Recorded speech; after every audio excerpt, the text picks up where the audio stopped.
મારી પાછળ આપ જે દ્રશ્યો જોઈ રહ્યા છો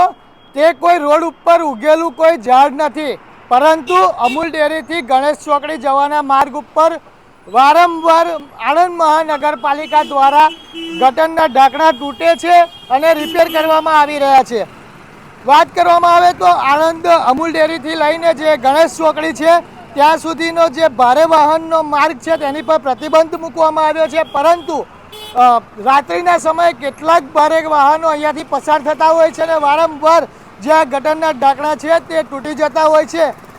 અને જો વાત કરવામાં આવે તો રાત્રિના સમયે અહીંયા કોઈ લાઇટની વ્યવસ્થા નથી, કોઈ સ્ટ્રીટ લાઇટ નથી। જો રાત્રિના સમયે કોઈ વાહન ચાલક જે આ મોટા ખાડામાં અંદર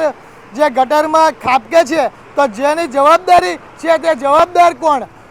શું આ મનપાના અધિકારીઓ અત્યારે જો આ વિડીયો જોઈ રહ્યા હોય તો તેમને વિનંતી છે કે આ જે મસ્ત મોટું જે ગટરનું ઢાંકણું અહીંયા તૂટી જવા પામ્યું છે, રાત્રિના સમયે કોઈ વાહન ચાલક અંદર ખાબકે તે પહેલાં જ જે ઢાંકણું છે જે તે રિપેર કરવામાં આવે।